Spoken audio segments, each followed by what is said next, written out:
você trocou horas de sono por mais tempo de estudo, achando que estava no modo produtividade, eu tenho uma má notícia para te dar. Você pode estar ferrando completamente o seu cérebro sem perceber. E o pior, talvez você tenha jogado horas de estudo fora. Mas relaxa que eu vou te ensinar a sair dessa. Deixa eu só primeiro te contar uma história. Em 1964, Randy Gardner, um jovem de 17 anos, ele decidiu testar os limites do corpo humano e tentar quebrar o recorde mundial de tempo sem dormir. O experimento, que era parte de uma feira de ciências, ele começou de forma simples.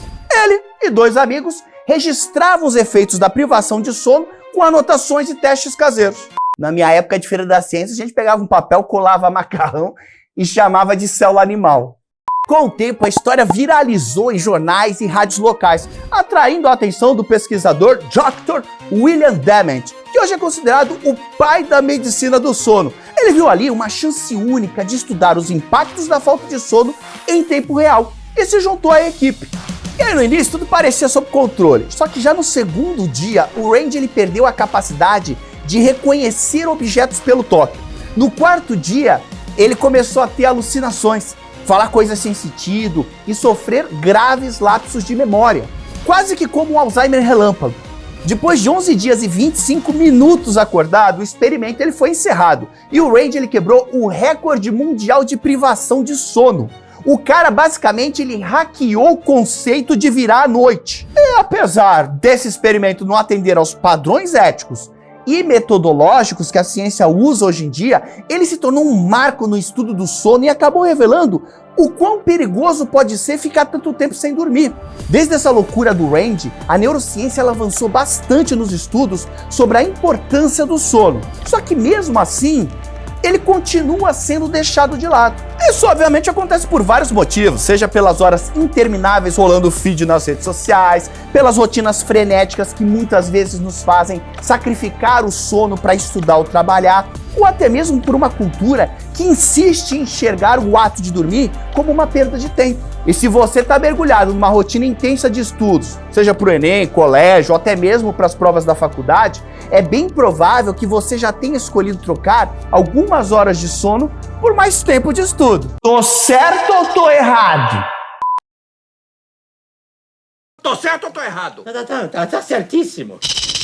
Até porque a pressão é enorme, né? Os conteúdos parecem intermináveis e o dia parece curto demais para dar conta de tudo. E aí chega aquele momento em que você tá tão destruído, tão destruída, que as palavras começam a embaralhar na frente dos seus olhos. Você lê um parágrafo e percebe que não absorveu nada. Pois então, isso aí tem tudo a ver com privação de sono. Mas, e se eu te dissesse que dormir bem pode ser o seu maior hack para que você viva melhor e de quebra ainda consiga destruir nas suas provas? Então, ó, você tá nessa maratona, vai pegando aí sua telha e seu carvão, porque nesse vídeo aqui eu vou te mostrar o porquê uma boa rotina de sono é tão importante quanto as horas de estudo.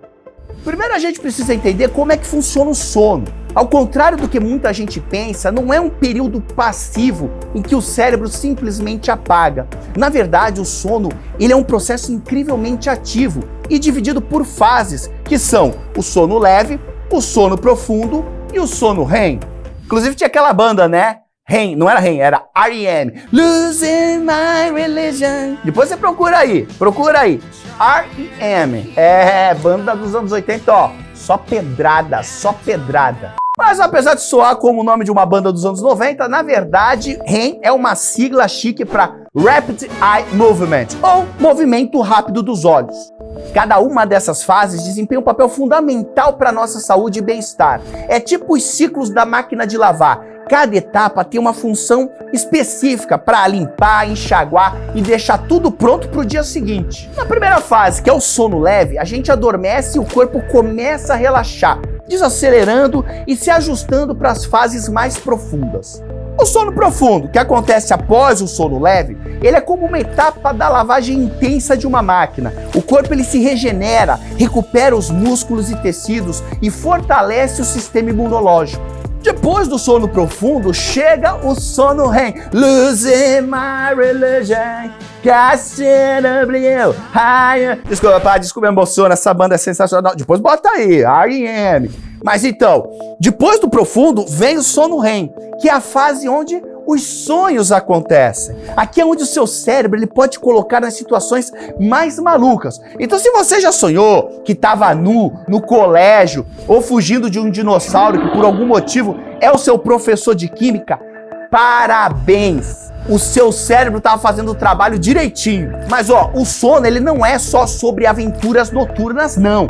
Durante as fases de sono profundo e o sono REM, o cérebro ele trabalha de forma complementar para consolidar as suas memórias do dia. Ele reorganiza as informações e transfere elas do hipocampo, que funciona como um armazenamento temporário, para o córtex cerebral, que é onde as memórias de longo prazo são guardadas. É como se o hipocampo ele fosse o pendrive do dia e o sono fosse o processo de passar os dados para o HD principal. Em outras palavras, é como se o que você aprendeu ele só grudasse no cérebro se você passar por esses estágios do sono. E se você não dormir, tudo o que você estudou vai embora mais rápido do que, sei lá, dinheiro no final do mês. E voltando lá para o nosso experimento de privação de sono do Randy, depois de 11 dias sem dormir, será que ele desmaiou? Será que ele foi internado? Será que ele teve sequelas? Nada disso. Ele dormiu por 15 horas seguidas e depois ficou bem. Mas, e aqui vem um grande porém, a neurociência mostrou que esse experimento nunca deveria ter acontecido. Na verdade, os efeitos da privação do sono, eles são muito perigosos, muito mais do que se pensava na época. E um dos sinais disso já estava ali. Lembra que ele começou a ter problemas de memória? Então, a falta de sono estava impedindo a transferência de dados no cérebro dele, causando uma perda de memória temporária. Na prática, é como se o cérebro dele fosse um computador com a memória cheia e sem energia para processar as informações direito.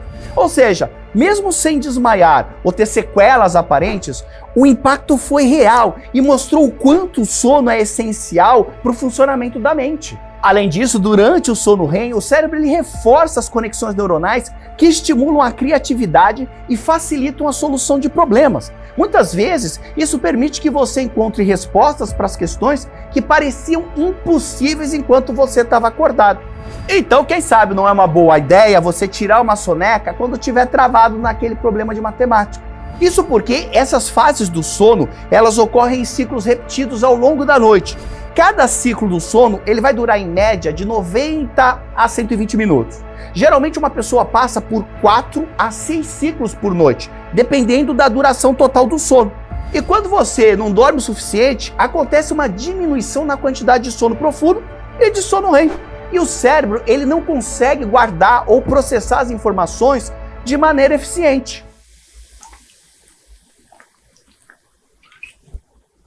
Então, além de prejudicar o aprendizado e a consolidação das memórias, a falta de sono ela impacta bastante outras funções essenciais do seu cérebro e também do corpo. Isso vai acontecer em partes por causa do aumento na liberação do cortisol, que é conhecido como o hormônio do estresse, embora eu não ache tão legal esse nome. E aí a pessoa se torna impulsiva, perde a capacidade de concentração e enfrenta dificuldades na tomada de decisões, o que aumenta as chances de cometer erros simples. Erros que numa prova podem custar pontos preciosos. E a gente sabe o quanto cada ponto é determinante. Sabe aquelas questões que você lê e pensa, pô, essa aqui é tranquila. E aí se você tiver com sono, você pode muito bem acabar achando que a capital do Brasil é Buenos Aires. Não é, tá? Vai que, né? Sempre tem um doido por aí. Então ficar sem dormir para estudar pode até parecer produtivo, mas é exatamente o oposto. Além de você não processar direito o que estudou no dia anterior, o seu cérebro ele fica exausto, como uma esponja saturada, incapaz de absorver novas informações. Isso consome toda a sua energia sem gerar resultados reais, deixando aquela sensação de estar se esforçando sem sair do lugar. E não para por aí não! A privação de sono ela também aumenta o risco de problemas relacionados à saúde mental, como ansiedade e depressão, alimentando um ciclo vicioso que compromete tanto a qualidade de vida quanto o desempenho nos estudos. Mas a boa notícia é que você pode mudar isso com algumas práticas simples para melhorar a qualidade do seu sono. E aqui vão algumas dicas de vida que podem te ajudar e muito. A primeira delas é tentar dormir sempre no mesmo horário, porque o corpo ele adora a rotina. Se afaste das telas pelo menos 1 hora antes de deitar, já que a luz azul eliminada, emitida pelas telas, ela atrapalha a produção de um hormônio conhecido como melatonina, que é o hormônio do sono. Também evite cafeína após as 16 horas. Até mesmo aquele chazinho mate ou um chá preto que parece inofensivo, ele também tem cafeína. Eu, por exemplo, tomo meu último café 1 da tarde. E isso melhorou demais a qualidade do meu sono. E assim, qualidade do sono não tem a ver com horas de sono. Às vezes a pessoa dormiu 8 horas, mas se você metrificar, e eu metrifico a minha usando esse anel, dá um close aqui, cameraman, no meu anel. Esse anel, ele faz essa metrificação da qualidade do meu sono. Então eu vejo que muitas vezes eu tomo café tarde e isso prejudica demais a qualidade do sono. Embora em tempo tenha continuado a mesma coisa. Outra coisa é transformar o seu quarto num verdadeiro santuário do sono. Mantenha ele escuro, silencioso e bem fresquinho. E a dica mais importante de todas: não vire à noite estudando seu demônio. Seu demônio. É sua menina, sua demônia. Não é para madrugar estudando.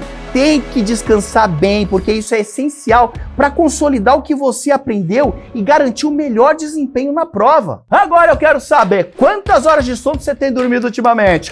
Comenta aqui embaixo pra gente ver quem é que tá no time dos dorminhocos e quem tá no modo zumbi. E se você quer estudar de um jeito inteligente, sem precisar sacrificar o seu sono, clica no link da descrição e venha conhecer o A Prova Total. No mais, desnecessário dizer que foi um grande prazer estar aqui com vocês. Um grande abraço, valeu, obrigado, namastê, gratidão.